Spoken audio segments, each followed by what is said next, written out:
Hello, my name is Elizabeth Cohen, and this is my uh, capstone project.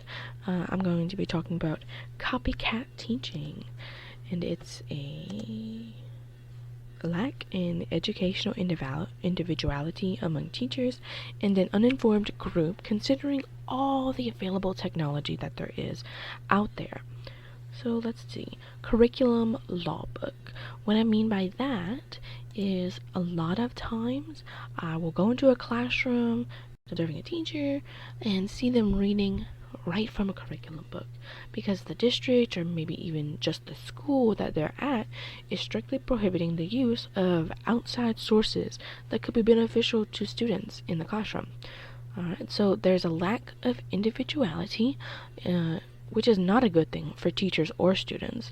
And I mean that because teachers are the only people that know their students the best to determine what is best for them to learn at that particular moment. Curriculum, I'm not saying curriculum is the problem. Don't take that from my words here. I'm just merely saying that administrative interference can often be very heavy for the use of curriculum, which that shouldn't be so strict because it takes away from the ability that teachers know they have.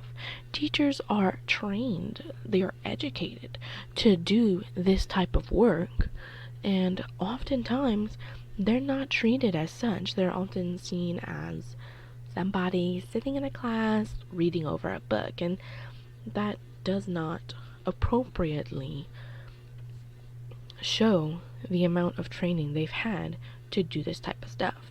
So teachers, they deserve more freedom in this field.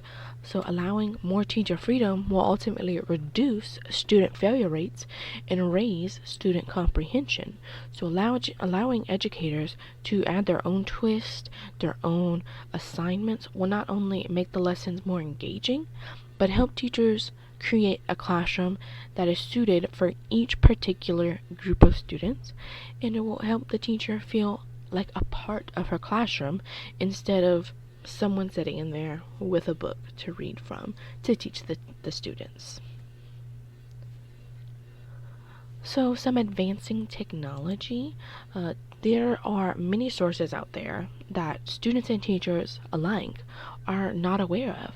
Personally, I've never in my entire educational career heard of a H5P until the last couple of months, and I'm sure some people could also say the same.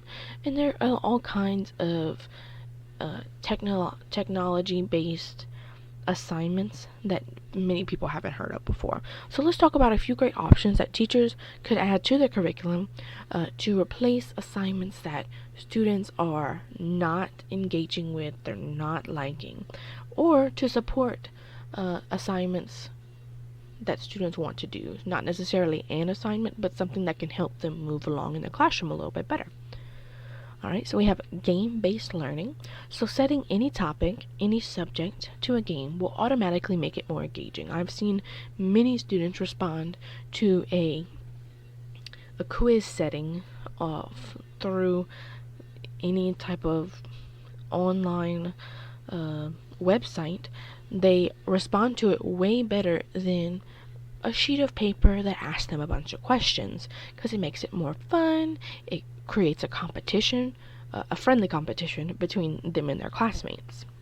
So the use of classroom tools. What do I mean by tools? It can be anything to help the students move along in the classroom. If, let's say, you have a timed assignment, you can put a timer on the board just to help them move along. They can visualize it a little bit better, that type of stuff.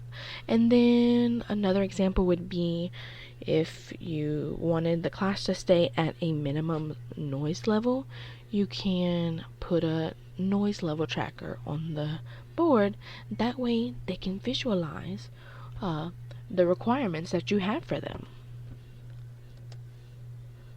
Some more examples, you can do online activities. There are all kinds of activities you can do. I've heard of brainstorming with Google's Jamboard, which is a bit newer than some of its other things we knew We use Google Classroom quite heavily, all the Google Forms and stuff like that. Google Jamboard I have never used personally until my college career, and I think it would be a great addition to have students work together, even if they're not in the same area. It could be homework that they do together with Jamboard. Or you can do web quests where they look through websites for information, maybe see what's right on the website, what's wrong. Or you can watch and listen to videos or podcasts. Videos are very helpful. A lot of students like to see information in different forms. So a video for me is very helpful, and I'm sure for other students it would also be very helpful. Alright, you can ask for and listen to student opinions.